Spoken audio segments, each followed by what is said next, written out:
Hey guys, welcome back to the channel. We're gonna go over another experiment of looking at Pokemon investing, but with a 10-year window instead of 5.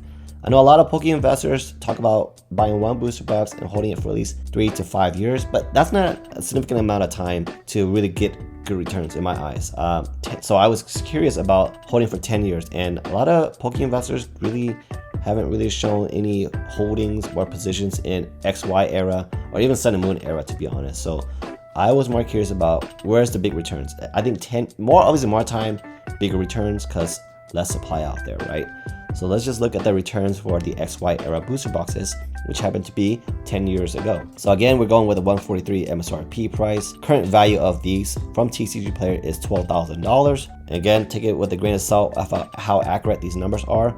There's definitely a liquidity issue on TCG Player for selling these booster boxes. So I'm assuming you're going to be selling these on eBay or maybe in person. That's why I'm saying these numbers might not be accurate, but it gives you a rough idea. And so in 10 years to get a 600% return is a great return.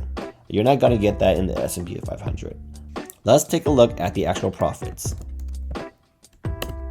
$10,000, which is a good amount of change. And as you can see, the biggest sets are, I think the older they are, the more return they have for you, except for Evolution, which is a nostalgia set. So if you were to look at something like this, knowing base set introduces starters and legendary Pokemon, that's always a safe bet in my eyes.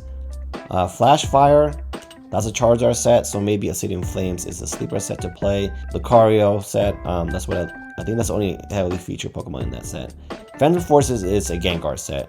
So fan favorite Pokemon have a great significant return in their booster box. But these are some, I don't know if these are all great chase cards. I know that Charizard is. The Shiny Charizard is a big chase card. Primal Clash, Roaring Skies. I think that's the Rayquaza set. So Rayquaza, I mean, do you think Rayquaza is a very popular Pokemon, but it's not matching the returns of the first year of XY era. And then Evolution's Nostalgia set, that's 151. That's a specialty set, but Evolution is actually a heavily printed set, and people still love that set. So bet on fan favorites. I feel like betting on the right booster box gives you the most returns. Like if you miss betting on these, the returns on these other ones are not as significant as the big hits, right?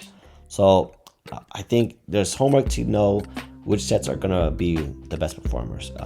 And that's one you want, and that's going to be the ones you want to go all in on. So again, you're going to have to pay fees if you're going to liquidate these on any platform. So it does eat up $1,000 or $1,500. So like I said in the previous video, I think you had to buy cases.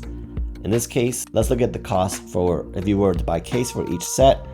$10,000. That's a good amount of change to have to hand over for some boxes. We're just letting it sit for 10 years, right? And the temptation is always there to open it, sell it early.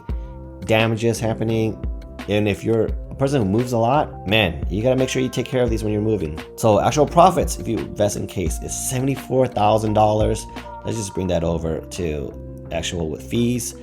Yeah, $65,000 to $75,000. That's a large amount of money, man. That's a year's salary for really good paying jobs. So yeah, 10 years for just a hobby you're investing in. That's a significant amount of money. 10 years, I think it's where it's at, because a case in 5 years was like $33,000, I think, and that's enough just to buy one car. This can be a down payment on a house. It can, I mean, $10,000 can buy you a car. The rest, pay for your tuition. This can pay for your tuition.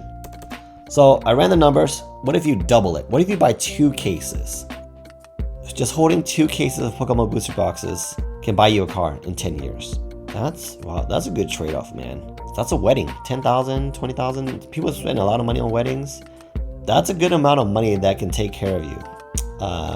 Yeah, down payment for a house, for sure. Let's see what the total is. $130,000, $129,000. Wow, that can buy you a house, condo maybe, probably not a house. But yeah, 10 years, guys. If you can, oh man, I think that's the best strategy.